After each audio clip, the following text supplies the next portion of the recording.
Hey Jazz Nation, I'm Blair, and this is 5-Minute Fights Against Racism. Short videos, low in production value, but high in information, looking at ways we can recognize and reckon with racism. So here's the thing, jazz fans have a reputation. There are people out there who say that we're the most racist fan base in the NBA. We're going to talk more about that perception later, but right up front I want to say this, and I think this is more important. It's on us as jazz fans to address that reputation and fix it.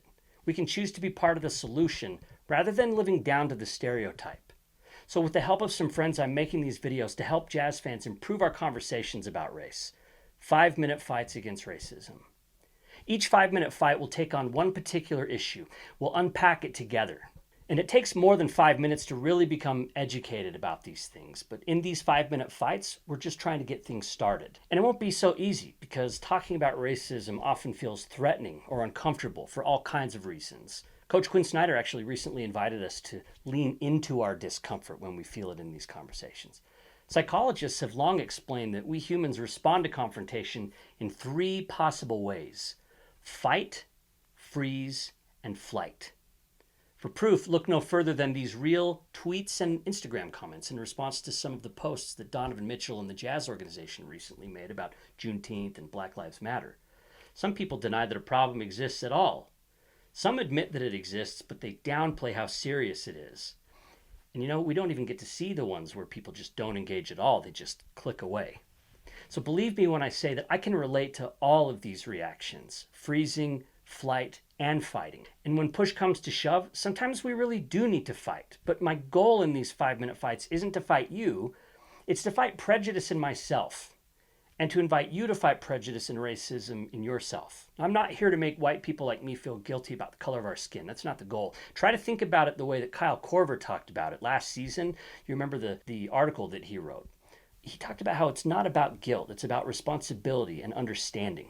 Once we've unpacked a particular idea, our work has just started. Now, I'm glad you're watching this video, and I'm happy to see that you've already clicked like and subscribe. And if you haven't, do it now. But that's not enough, though. Have you ever heard of this idea of Slacktivism? Somebody came up with it to describe how sometimes we feel like we've done enough by simply just clicking on like, or that we've watched a video, so we've done our part, or that we felt remorse, or maybe we felt upset or angry about something, and that kind of scratches the itch. We felt like we've done something. That's slacking activism. It's slacktivism. We want to do more than that. So we'll talk about some specific things that we can do and say to help stamp out racism wherever it appears, whether it appears in Instagram comments or at Vivint Smart Home Arena, or when we're hanging out with family or friends, or when we're doing all of those things at the same time.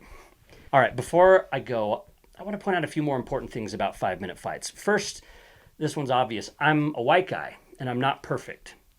I'm not trying to be a hero, and I don't have all the answers. I'm just a jazz fan like you, and I'm a fan who's been sad and embarrassed, frankly, to see some of the things that have been said in our community. And I'm still learning about this stuff, and I can't do it alone. So I've been trying to listen to as many black voices as possible. I believe that people of color are the best experts of their own personal experiences. So I'm not a spokesperson for black people. Diverse communities of people of color don't have a single spokesperson. But I'm grateful for the friends and the scholars and the activists of color who have been teaching me. And in future 5-minute fights, I hope that we'll hear directly from some of those folks too, so it's not just me talking the whole time. All right, another important point is that I'm speaking only for myself in these 5-minute fights against racism. I'm not affiliated with the Larry H. Miller Organization or the Utah Jazz, and I take full responsibility for the mistakes that I'll inevitably make as I'm putting together these videos.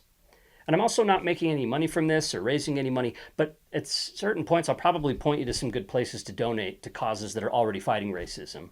With all that said, if you have any questions or comments or feedback or anything, I set up an email account at antiracistjazz@gmail.com. And I also set up Twitter and Instagram feeds at antiracistjazz. The more you share these videos and the more you comment, the more people we can reach and include in the conversation. True jazz fans care about the players that we root for. They're not just entertainment, they're people. And when they speak from places of pain, we listen. We care about them as real people with real feelings and real perspectives. So I'm inviting you to get comfortable with discomfort. Another 5-minute fight against racism is coming soon. Let's go, Jazz.